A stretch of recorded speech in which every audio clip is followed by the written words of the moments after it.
So, last episode, we experimented with applying watercolor to a rough or a smooth panel. Now, this episode, I'm going to be completing the experiment with using wood and aluminum. Let's see how it turns out. Welcome to my channel. And we got this aluminum, which has a dual side, which is kind of cool. So that's a cool option. And then we have this big panel right here that is wood. And I kind of want to see if I can do also another kind of negative painting with this. And maybe put some clear ground on that, see what it looks like, and see if I can keep this wood texture. This is a transparent watercolor ground. Let's put at least one layer on, see how it does.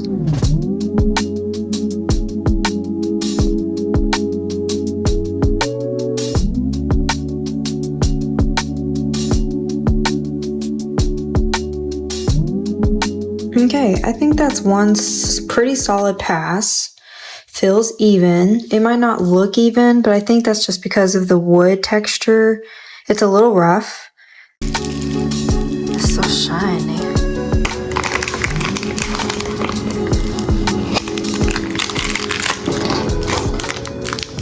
I was just reading some directions on this, but it says for glass, plastic, metal, for the best results, those surfaces will need to be abraded before application of the ground. So that means we're going to use this texture side, apply our ground onto there.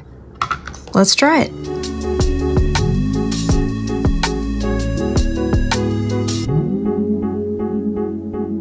This one is not super even in its application, but maybe I can sand between layers. All right, y'all, I got one layer of ground on this wooden panel, and then I transferred my drawing onto it, and I have no idea how this is going to turn out. I'm just going to assume a regular painting technique and some traditional colors just to keep it simple, and then as I go along, I'll probably adjust and figure out how can I make this really work and interesting. I wanted to go over the colors that I'm going to use since I'm keeping this palette rather traditional. Since my background is so unknown on how the colors are going to play out, I'm just going to use the colors I know I'm comfortable with to keep everything really simple and the experiment kind of streamlined. So these are my colors that I typically use for hands. Sometimes I trade this color out for cadmium red. I plan to use these colors with maybe this one or the Naples yellow integrated for the rose. And then I'll be using these for the leaves and the vine, along with maybe Naples and some blue.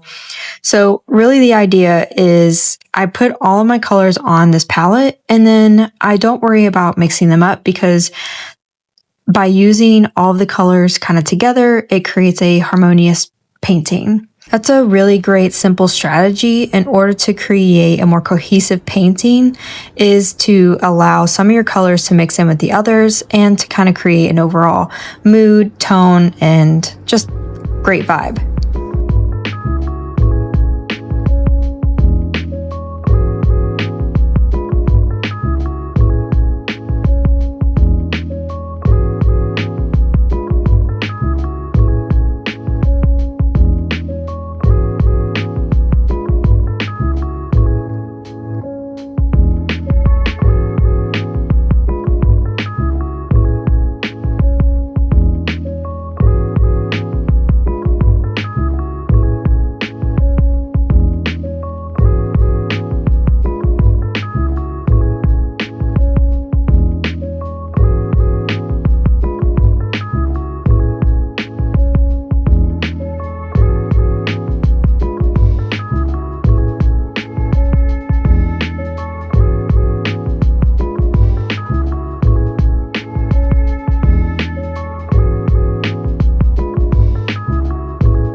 So I made this painting and it was like crisp, the colors were great, and I just felt like it was kind of boring. Um, so then I sprayed it with some water and I was trying something a little different, but then I was like, whoa, this was what happened. So then we have this like cool kind of smudgy happening, and I think I'm just gonna add on to the drip and create some like color blocks here and kind of just figure out how to make this, a painting.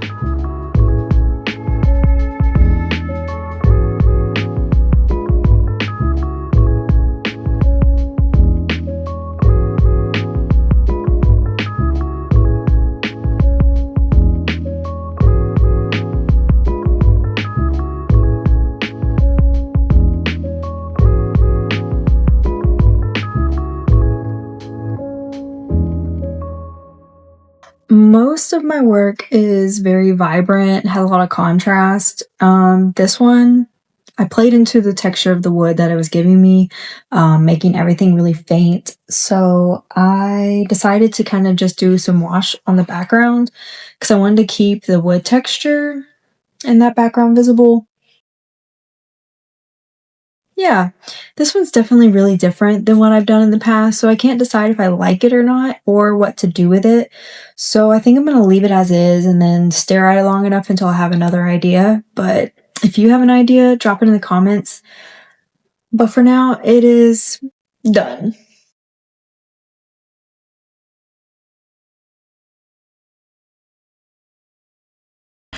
All right, I have my sketch transferred onto my aluminum panel. You can kind of see some of the ground that's collected and is a little more concentrated in those spots.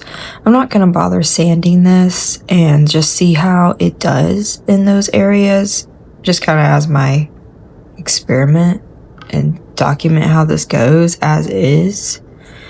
And I'm going to be using the same colors as the rose in the wood panel.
So you can kind of see where this ground came up and it's revealing the aluminum on the backside.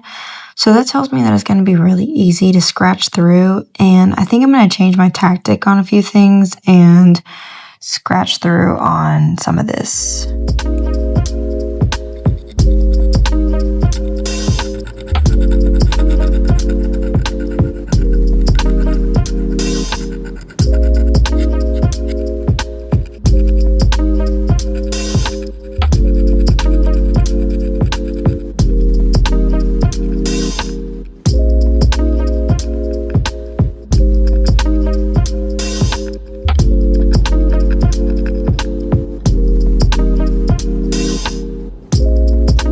This one's got a really cool reflection going on with it. Yeah. The overall takeaway for this is that it's like it granulates rather than blooms. Mixing colors is really awkward. Drawing on it is awkward. Transferring it went really well, transferring my drawing, but doing any kind of like improv and doing anything on top just did not take. Something that could have made this better is that I just painted everything as is without taking into account reflection and then just scraping it out, because you saw that I painted this and left what would be a reflection, and then I had the idea to scrape it off later. So just would have made it a little cleaner, but it's not like that big a deal. I did leave a haze up here. That's kind of cool that I could do that. Detailing, difficult. Painting on this, I would have to do a different style, something a little more graphic rather than like painterly, or something with a lot of like bigger brush strokes rather than detailing, or even like mixed media. Dry brushing works really well, but doing the wet kind of gives you this funky texture, and yeah, definitely different than I expected for how I was gonna go, but it did keep its lines pretty well, so that's it. Thank you for watching.